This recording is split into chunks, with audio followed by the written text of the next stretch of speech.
Bienvenidos a La Economía, soy Juliana González. Los Emiratos Árabes Unidos anunciaron este martes, por sorpresa, que se retiran de la Organización de Países Exportadores de Petróleo, la OPEP, así como de la OPEP Plus. Un anuncio que representa un duro revés para el cártel liderado de facto por Arabia Saudita y que llega en plena crisis energética global debido a la guerra de Irán. La salida de los Emiratos, uno de los principales productores de petróleo del mundo dentro de la OPEP, se hará efectiva el próximo viernes 1 de mayo. Pone fin así a 59 años de membresía. El país quedará con ello libre de las cuotas de producción de la OPEP. Los Emiratos se habían quejado antes de ese corsé de las cuotas en momentos en el que el mundo atraviesa la peor crisis petrolera desde los años 70 debido al cierre del estrecho de Hormuz. Y precisamente para hablar de este tema, nosotros hemos invitado a Jorge Piedrahita, un economista, para entender el impacto de esta decisión. Muchas gracias por estar con nosotros. Quiero preguntarle, ¿en qué medida puede esta decisión de los Emiratos Árabes Unidos aliviar el mercado del crudo cuando el problema actual es el cierre del estrecho de Hormuz, por donde transita una quinta parte del crudo mundial? En corto plazo, esta decisión no tiene absolutamente ningún efecto sobre el mercado de crudo. Esta es una decisión que lleva una construcción de años, en donde los Emiratos no estaban conformes con la asignación de las cuotas y en particular con la posición de Arabia Saudita, quien lideraba este cartel.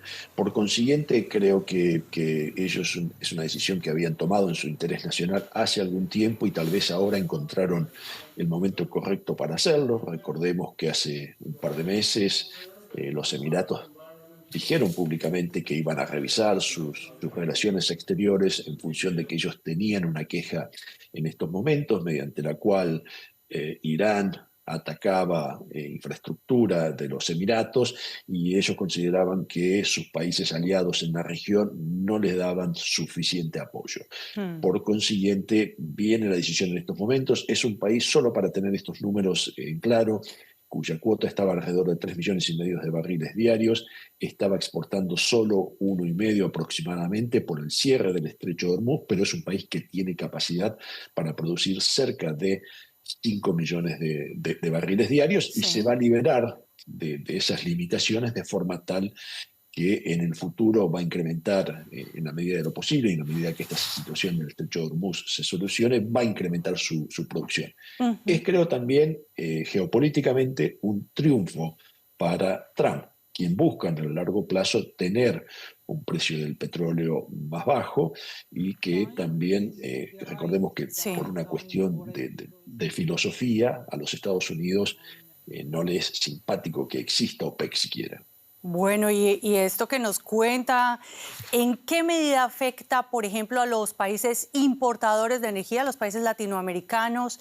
¿Ofrece algún alivio o seguirán golpeando los precios altos a las economías? Brevemente, señor Piedrahita. Sí, los precios altos es una función de la guerra y van a continuar en tanto y en cuanto no haya una solución de la guerra y luego vamos a tener un proceso digamos, de acomodamiento que puede durar entre 6 y 12 meses por lo menos. Y aquí quiero hacer una pequeña predicción que es, creo que el próximo país en salirse de la OPEC va a ser Venezuela. Señor Jorge Piedrahita, muchísimas gracias por estos análisis y seguiremos atentos a esas predicciones que usted hace. Gracias a ustedes.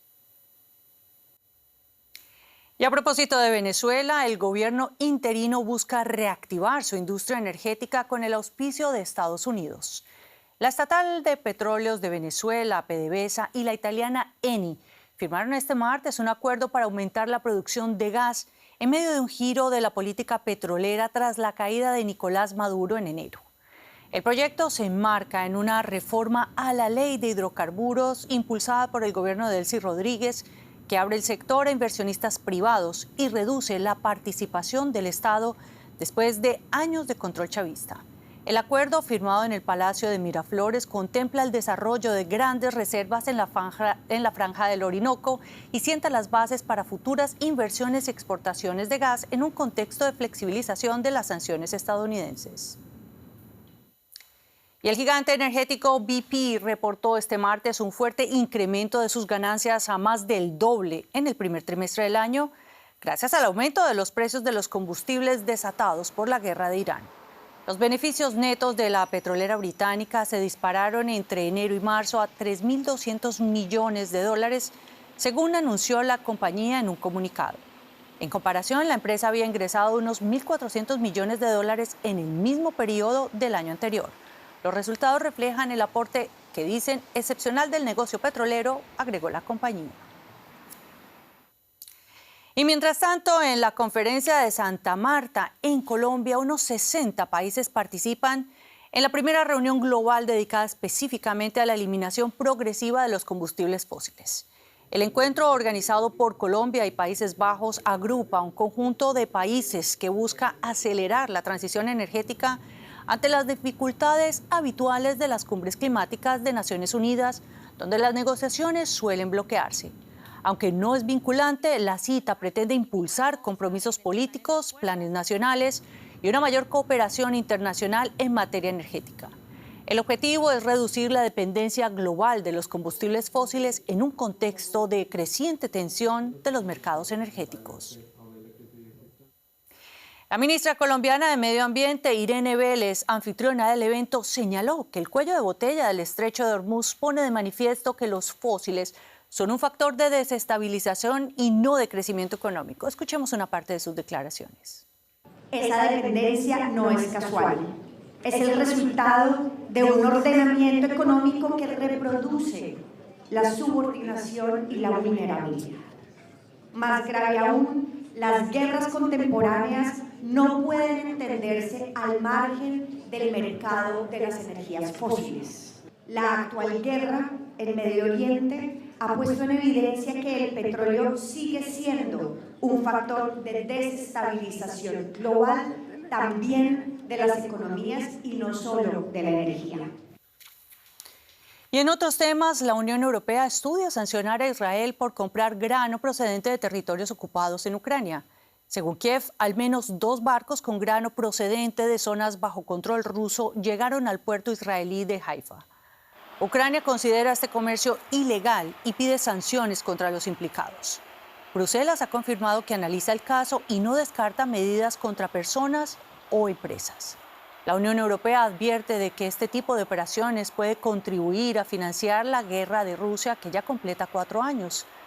Israel rechaza las acusaciones y exige pruebas en un contexto de tensiones con Ucrania, precisamente por esa relación de Israel con Rusia.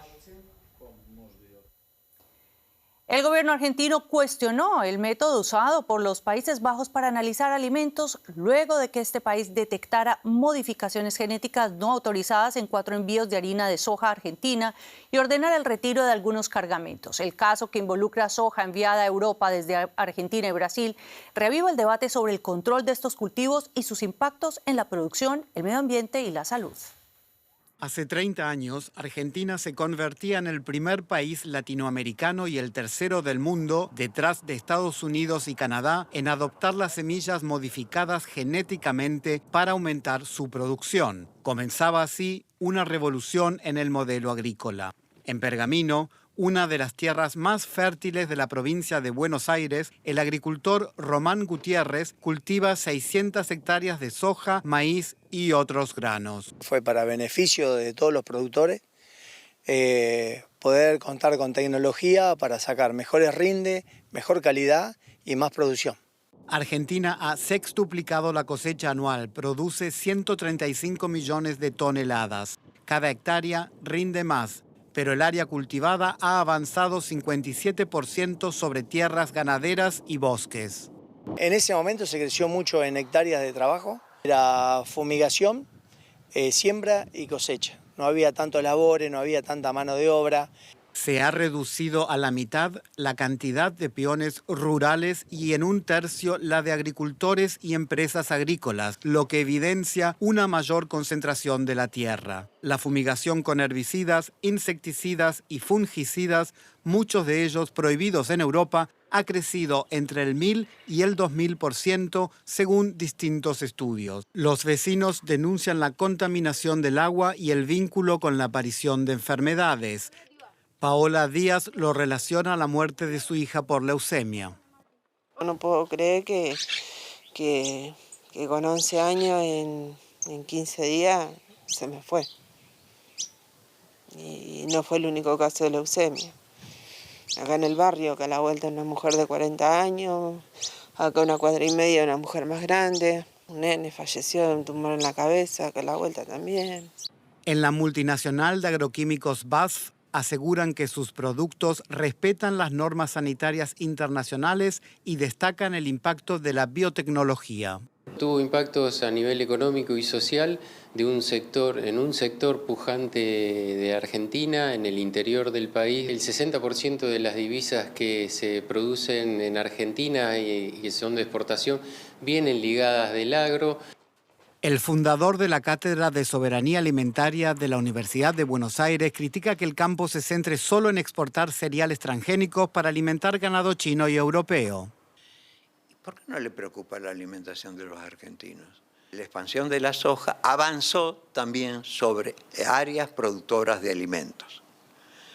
Producimos menos fruta, menos hortalizas y menos leche. Carballo apunta que con este modelo el agricultor depende de los químicos de las multinacionales. Los productores, en cambio, aseguran cuidarlo para sus nietos. 30 años después de la llegada de la soja transgénica a Argentina, el gobierno impulsa en el Congreso un tratado internacional de patentes de semillas que piden Estados Unidos y las grandes agroquímicas y rechazan en general los agricultores.